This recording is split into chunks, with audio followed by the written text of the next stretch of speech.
Un día ocurrió algo que jamás podría haber imaginado. Todo comenzó cuando llevé a mi esposo al médico para un chequeo de rutina. Lo que se suponía que sería una visita simple terminó cambiando mi vida por completo. El doctor Lawrence, con una expresión muy seria, me dio unas noticias impactantes sobre mi esposo. Su actitud grave dejaba claro que no era una broma. Me invadió una ola de pánico e incredulidad. Mi esposo, a quien había estado cuidando durante su enfermedad, ahora era una fuente de gran preocupación. El doctor Lawrence sugirió que podría ser necesario que pensara en mi propia seguridad y tal vez me distanciara de mi esposo. Su consejo me dejó abrumada y asustada. Mi nombre es Barry Friedan, tengo 50 años y he trabajado durante 10 años en una importante compañía farmacéutica. Ese trabajo se ha convertido en una especie de segundo hogar para mí, brindándome consuelo y un sentido de pertenencia. Aunque soy mayor, sigo trabajando a tiempo completo y he ganado el respeto de mis colegas. No muchas personas de mi edad siguen trabajando como yo lo hago, pero nunca me ha importado. Mi compromiso con mi trabajo se debió en parte a que permanecí soltera hasta hace 4 años. Mi jefe, Gerald, y yo teníamos un vínculo cercano, en parte porque ambos éramos solteros. Una vez me preguntó en broma si alguna vez me iba a casar. Un comentario que podría haberse interpretado de manera equivocada, pero sabía que solo estaba siendo humorístico. En ese tiempo, estaba saliendo en secreto con Richard, quien luego se convertiría en mi esposo. Richard era un poco mayor. Había estado casado y divorciado antes, y al igual que yo, no quería tener hijos. Nos conocimos a través de un servicio de consejería matrimonial. Decidimos mantener nuestra relación en privado, queriendo disfrutar nuestro tiempo juntos sin presiones externas. No le contamos a nadie sobre nuestros planes, incluso cuando nuestro jefe hacía bromas sobre el matrimonio. Eventualmente, Richard y yo nos casamos en secreto firmando algunos documentos en el registro civil. Me sorprendió lo sencillo que fue, pero estaba emocionada por nuestro futuro juntos. Ahora, frente al consejo urgente del doctor Lawrence, tuve que replantearme todo. Mis sentimientos de cuidar a mi esposo enfermo se mezclaban con miedo e incertidumbre. Las palabras del doctor Lawrence seguían repitiéndose en mi mente, empujándome a considerar mi propia seguridad. Mientras intentaba entender la situación, sabía que necesitaba tomar una decisión rápidamente. Mi vida familiar y el futuro que había planeado estaban de repente en cuestión. Y mi esposo Richard trabaja en una fábrica. Honestamente, gano más que él. Richard comenzó a trabajar allí justo después de terminar la preparatoria. Yo crecí en un orfanato y siempre soñé con ser independiente. Por eso no quería dejar mi trabajo en la compañía farmacéutica después de casarnos. Amaba demasiado mi trabajo. Cuando Richard y yo nos casamos, inmediatamente se lo conté a mi jefe, Gerald. Me felicitó, pero noté que no estaba completamente feliz. Quizás se sentía un poco solo, ya que yo, su amiga soltera, me casé primero. Intenté bromear al respecto, pero él solo lo dejó pasar. Así que seguí adelante, aunque la reacción de Gerald no fue la que esperaba. Estaba emocionada de comenzar este nuevo capítulo con Richard. Imaginaba todas las cosas maravillosas que nuestro futuro nos traería, pero la realidad resultó ser menos perfecta de lo que había esperado. Nuestra vida de recién casados fue bastante normal, no cambió mucho para mí. Seguí trabajando, y el mayor cambio probablemente fue mudarnos a una zona más rural y conducir mi viejo coche en lugar de tomar el autobús. Richard no tenía coche, así que compartíamos el mío. Aproximadamente un año después de casarnos, las cosas comenzaron a complicarse. Richard empezó a mostrar signos de depresión, parecía distante, apenas comía su desayuno y se perdía en sus pensamientos. Incluso confundía cosas pequeñas como condimentos y usaba ropa despareja. Se volvió más callado en el trabajo y en casa, aunque siempre había valorado la fortaleza silenciosa de Richard. Su silencio comenzó a sentirse abrumador, haciéndome sentir como si viviera sola. Este creciente sentimiento de soledad me hizo darme cuenta de que Richard podría estar lidiando con un problema de salud mental. Ver a alguien que te importa luchar sin saber cómo ayudar es realmente difícil. Decidí llevar a Richard a una clínica que se especializa en salud mental y física, donde le diagnosticaron depresión. Sabía un poco sobre la depresión, pero escuchar el diagnóstico hizo que todo se sintiera un poco más oscuro. El médico dijo que la mejor manera de enfrentar la depresión es encontrar y abordar su causa raíz. Encontrar la causa de la depresión de Richard fue complicado. Había estado trabajando en la misma fábrica durante años sin problemas, y nada significativo había cambiado en su trabajo. Incluso me preocupaba que nuestro matrimonio pudiera estar contribuyendo a su condición. Durante nuestras visitas con el médico, le aseguré que estábamos felices en casa y no podíamos señalar ninguna presión específica que pudiera estar causando la depresión de Rachel. El médico nos aconsejó regresar si notábamos algún cambio o teníamos más ideas sobre lo que podría estar causando su depresión.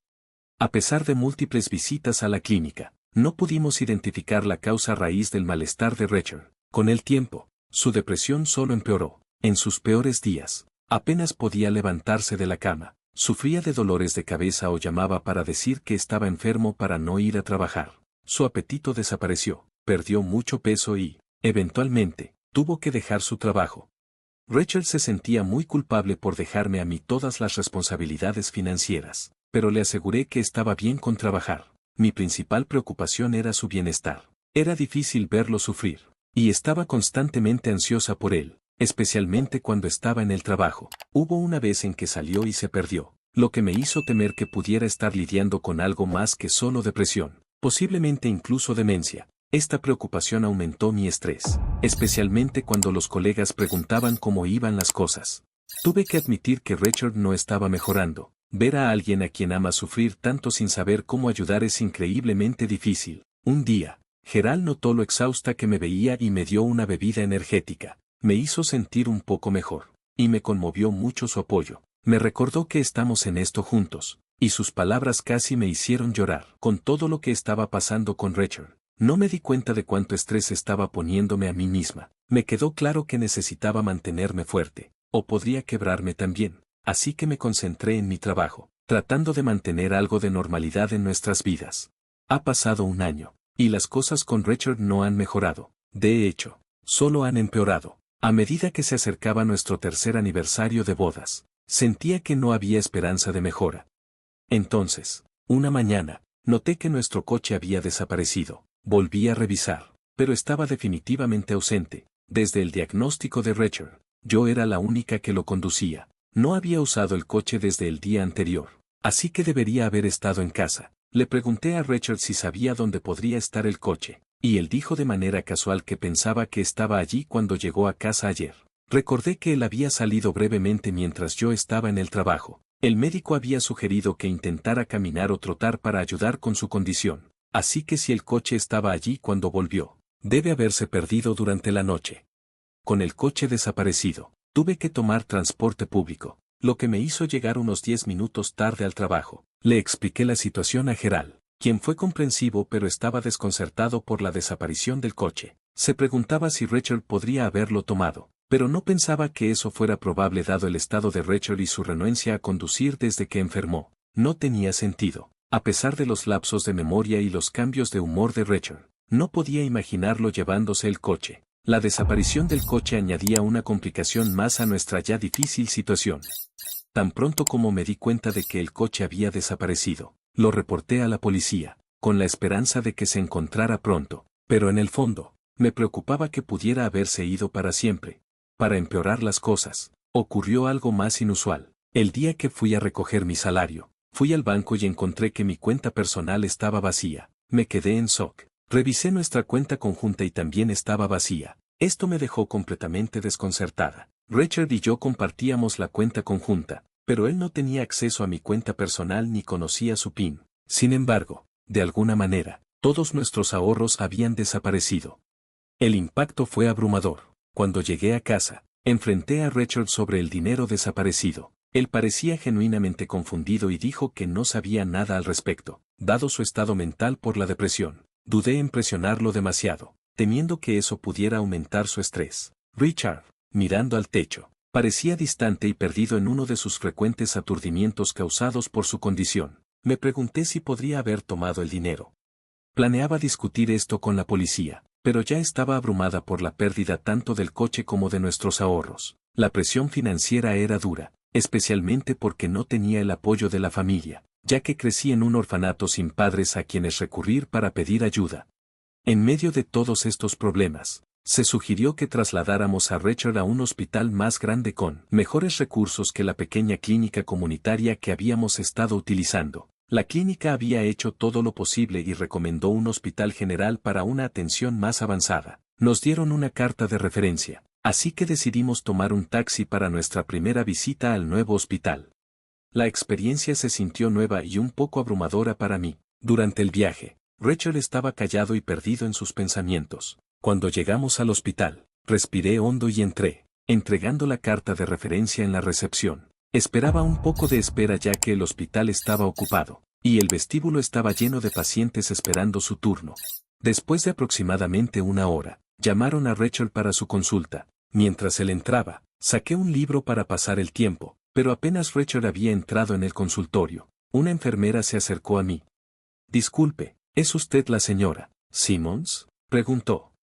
Dije que sí, y me informó que el doctor quería verme. Como estaba acostumbrada a discutir la condición de Rachel, pensé que se trataba de otra reunión similar y la seguí. Aunque estaba un poco ansiosa, la enfermera me llevó a una sala diferente donde un médico, que parecía unos 10 años mayor que yo con el cabello canoso y un trato amable, me recibió. Antes de que pudiera acomodarme, le pregunté si esto tenía que ver con la condición de Rachel. Él asintió con seriedad, y me preparé para posiblemente malas noticias. Lo que el médico dijo a continuación me sorprendió. Me contó que Rachel había sido arrestado por fraude hace 10 años. Estaba confundida. ¿Por qué salía esto a relucir ahora durante una visita médica rutinaria? El doctor explicó que sospechaba que Rachel podría estar fingiendo su depresión.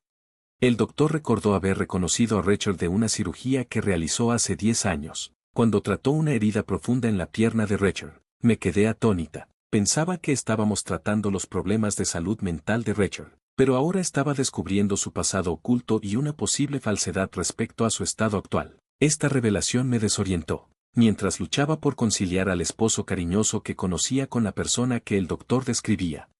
Cuando el doctor mencionó una gran cicatriz en la pierna derecha de Rachel, todo comenzó a tener sentido. Sabía sobre la cicatriz pero nunca supe su origen, ya que Rachel nunca la mencionó. Enterarme de que el doctor había sido quien trató la herida de Rachel años atrás me pareció un giro de destino increíble.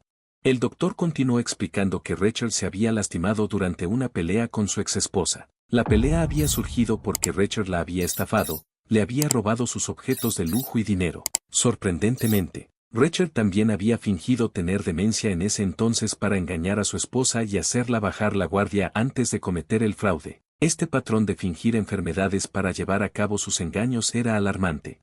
Enterarme del pasado criminal de Rachel y de su arresto fue un gran impacto. Nunca había investigado su pasado antes de casarme con él. Al haber estado sola la mayor parte de mi vida, solo me alegraba haber encontrado a alguien que quería estar conmigo. La advertencia seria del doctor de que Rachel podría ser un peligro para mí fue aterradora. Su tono dejó claro que era un problema serio, y la realización de que había sido engañada me afectó profundamente. En los días siguientes, traté de actuar con normalidad frente a Rachel mientras planeaba en secreto mis próximos pasos. Decidí instalar cámaras de vigilancia alrededor de nuestra casa para monitorear a Rachel cuando yo no estuviera. Alrededor de una semana después, noté que faltaban un reloj y un bolso. Al revisar las grabaciones de las cámaras, vi a Rachel saliendo de la casa con ellos y regresando más tarde con una pila de dinero en efectivo, luciendo sospechosamente satisfecho. Su comportamiento no coincidía con el de alguien que se suponía estuviera deprimido.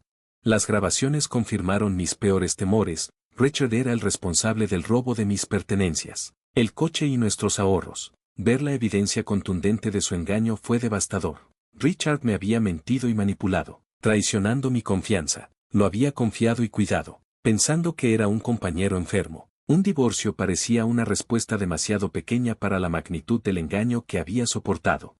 Era claro que necesitábamos separarnos, pero quería algo más que solo terminar nuestra relación. Quería que Rachel comprendiera verdaderamente la seriedad de sus acciones y que compensara el daño que había causado. Con el corazón pesado y casi a punto de llorar, llené cuidadosamente los papeles del divorcio. Al día siguiente, fingí que todo estaba normal y le dije a Rachel que estaría fuera un rato. Ya había tomado un día libre del trabajo, explicando la urgencia de mi situación a mi jefe, quien accedió a mi ausencia repentina. En la estación de policía, mostré a los oficiales las grabaciones que tenía del engaño de Rachel. Al principio, dudaron en actuar solo con el video, pero después de verificar en la casa de empeño donde Rachel había vendido los artículos robados y de encontrar mi coche a la venta como vehículo usado, la evidencia en su contra se volvió más sólida. También confirmaron que había accedido ilegalmente a mis cuentas bancarias y se levantaron sospechas sobre su depresión fingida. Sentí una mezcla de alivio y tristeza. La policía decidió actuar rápidamente, dada la historia criminal de Rachel, y se prepararon para arrestarlo. Cuando regresé a casa con los oficiales a primera hora de la tarde, Rachel estaba claramente sorprendido por mi llegada inesperada y la presencia de la policía. A pesar de tener los papeles del divorcio en la mano, su atención estaba centrada en los oficiales mientras uno de ellos anunciaba su arresto por fraude. Rachel intentó defenderse alegando su depresión, pero yo sabía que no era así. El doctor del Hospital General ya había insinuado que Rachel podría estar fingiendo sus problemas de salud mental. A medida que enfrentaba tanto las consecuencias legales como el fin de nuestro matrimonio, la falsa fachada de Rachel comenzó a desmoronarse. Elegir este camino fue difícil, pero era necesario para protegerme y buscar justicia por la traición y manipulación que había sufrido. Durante una visita reciente al hospital, un médico reconoció a Rachel de su pasado. Me contó que Rachel había fingido tener demencia para engañar a su exesposa y expresó dudas sobre las actuales afirmaciones de depresión de Rachel. A pesar de estas serias acusaciones, Rachel se mantuvo calmado frente a la policía, desestimando todo y sin mostrar signos de culpabilidad o remordimiento. Exigió pruebas de sus acciones indebidas, lo cual fue sorprendente dado que la policía estaba allí para arrestarlo. Las pruebas contundentes mostraban claramente su manipulación continua y cómo había subestimado la situación. Durante 4 años, Rachel me había mentido, había usado mi confianza para robarme y había abusado de mi amabilidad. Rachel intentó culparme por ser demasiado confiada, lo cual fue profundamente insultante. Su descaro era sorprendente, lo había apoyado, esperando que mejorara, solo para ser traicionada y despreciada a cambio. En ese momento, perdí toda la paciencia. Le dije que buscaría asesoría legal y exigiría una pensión alimenticia, insistiendo en que enfrentara las consecuencias de sus acciones. En la estación de policía, mi arrebato sorprendió incluso a los oficiales, pero parecía haber sacudido a Rachel. A medida que lo esposaban, su desafío se desvaneció, reemplazado por frustración y derrota. Al verlo ser llevado, me sentí distante, como si estuviera presenciando el colapso de la vida de otra persona. Desde la advertencia del doctor, nada parecía real, pero sabía que tenía que seguir adelante con el caos que Rachel había causado. Ver a Rachel llevado por la policía se sintió como una escena de un sueño. Fue un punto de inflexión que me hizo pensar en volver a mi vida antes del caos de nuestro matrimonio. Aunque me sentía aliviada de estar libre de su manipulación, también enfrentaba un nuevo miedo a la soledad. Después de esperar 47 años para casarme, la idea de estar sola era desalentadora. 2 meses después, nuestro divorcio se finalizó. El proceso se retrasó un poco debido al arresto de Rachel, pero para cuando se hizo oficial, ya me había calmado lo suficiente como para reflexionar sobre nuestro pasado con una mente clara. El futuro de Rachel era incierto. Con una posible condena por su segundo delito, solo podía esperar que esto lo hiciera replantearse sus decisiones. Después de que mi turbulento matrimonio terminó, estaba reflexionando sobre qué hacer a continuación mientras tenía un almuerzo simple en el trabajo. Fue entonces cuando mi jefe, Gerald, se acercó con su almuerzo de hot dog y hizo un comentario sorprendente. Dijo, «Creo que estarías muy bien si estuvieras conmigo». Sus palabras me tomaron por sorpresa y me dejaron confundida mientras intentaba entender lo que quería decir.